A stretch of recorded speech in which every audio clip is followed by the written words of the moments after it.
Hey there, chipmunks! Welcome to the AMP Cycling Ride Review Series. I'm your host, Angry Chipmunk, and today we're in Italy taking on the Ponti di Badia route. This is an OmniMode route and it's available on Rouvy, so let's get right to it. This is a moderate length route at 38.5 kilometers long with a moderate amount of elevation gain at 365 meters. The whole ride averages just 1% and will max out at 13%. Strava is a bit less generous and says it maxes out at 11%, but the gradients on Strava won't really determine what info your trainer is given, so 13% it is. There are 2 Strava segments on this route with a couple of smaller hills thrown in. The first segment is Giuncarico. It's at the 16-kilometer mark, is just under 3 kilometers long, with 155 meters of elevation gain. The segment averages 5.1%, and Strava considers it to be a Cat 4 climb. The start is extremely mild for the first 700 meters or so.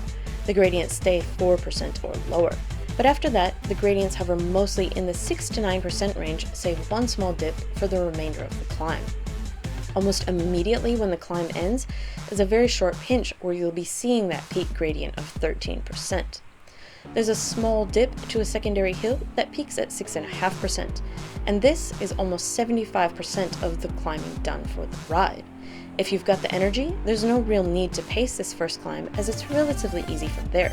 But if you do need to back it off a bit, be sure to grab the little ring just before the first of the dark orange sections so that you can have a nice and even pedaling going before you get to the steeper bits. Don't bother to change at the small dip so that you can continue up evenly, and watch carefully for the peak gradient so you can either sit back and spin or stand up and push this one pretty hard. The route to the second segment is downhill to flat with one small blip that supposedly peaks at 11%. You'll likely be carrying so much speed into this that you won't even notice the elevation change. The second segment is Empio. It starts at about the 28-kilometer mark, is 4.6 kilometers long with 77 meters of elevation gain. It averages just 1.7% with a max gradient of about 6.5%. The majority of the elevation gain is in the last 1 kilometer, so it's a pretty easy one to push hard until then or push through it. And as the remainder of the course is downhill or flat, there's no need to save any energy on this climb. If you've made it through the first one without any troubles, this one will also present no problems. For this ride, you can get away with no warm-up if you use the first part of the course as your warm-up. There's hardly a positive gradient until 3 kilometers in, and even then, they barely surpass 4% until the first climb.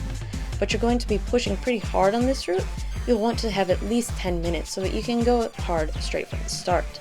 Nonetheless, nearly 6 kilometers are flat to downhill, so again, you can use this as part of your cooldown. Otherwise, it would just depend on your effort. And as always, I recommend pre-fueling your rides with plenty of protein. If that's not possible, anywhere from the start to the first hill is a suitable spot for fueling. And even if you've pre-fueled, about 10 to 15 grams either before the hill or just after it should be good for the remainder of the ride. This one isn't too tough, so be sure not to overfuel. And always have your fast-acting carbs on hand in case you need them, something like gummies, a mini chocolate bar, full sugar drink, etc. A post-ride protein isn't really that necessary if you've gone for a moderate effort, but if you're pushing this one, I would definitely follow it up with a protein. And this is a good one to push, and at nearly 40 kilometers, you'll be wanting something if you've made a higher effort than normal. A magnesium supplement is also recommended for a ride of this length. The view on this ride is great, but I hardly noticed it due to OmniMode. There's plenty of different things to look at, from fields with distant hills, enclosed forest roads, and neat little villages. The sky is perfectly blue with beautiful streaky clouds. Now this ride took me an hour 20 minutes to complete on 100% difficulty emulation. With the possibility of deleting your warm-up and cooldown altogether, you should look to budget anywhere from an hour to an hour 45 minutes for it. I wouldn't say it's suitable for those with time constraints unless you are super fast.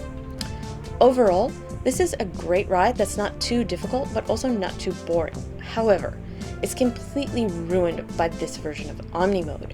The camera viewpoint is constantly changing with no way to lock it into any particular view. I spent the entire ride manually correcting the view to what I wanted to see. I ride Rouvy because I'm unable to ride outside for whatever reason, and I don't want to see anything but first-person view so that I'm not upset that I'm forced indoors instead of riding outside for real. I absolutely can't deal with this OmniMode as it's a huge distraction to me. If you can deal with that, it's a great little route. It can be a great one to sandwich around more difficult rides, or it can be one to use to push your climbing skills without the whole ride being a massive stress. For this route, I'll give a 4 out of 5. It's nice, not too hard, and not too boring. The route is a nice little loop with a beautiful landscape. For the climbs, 2.5 out of 5 and 1 out of 5. Neither are all that difficult, and they can be a good training tool for harder climbs. Seasoned riders shouldn't have any troubles at all. For the view, 4 out of 5. Great views all around with many different interesting things to look at if you can. And overall, a 2 out of 5 or 4 out of 5. I hated OmniMode on this one. It completely ruins the ride for me, and I just can't get over the constant changing of the view. If this thing doesn't bother you all that much, then this is a fantastic route. Well, that's it for this review, so thanks for watching, Chipmunks. Let me know what you think of Ponti di Badia if you complete it, and let me know if you hate the new OmniMode as much as I do. I'll leave you to finish the rest of the ride, and I'll see you next week for another review. Until then, ride on, Chipmunks, ride on.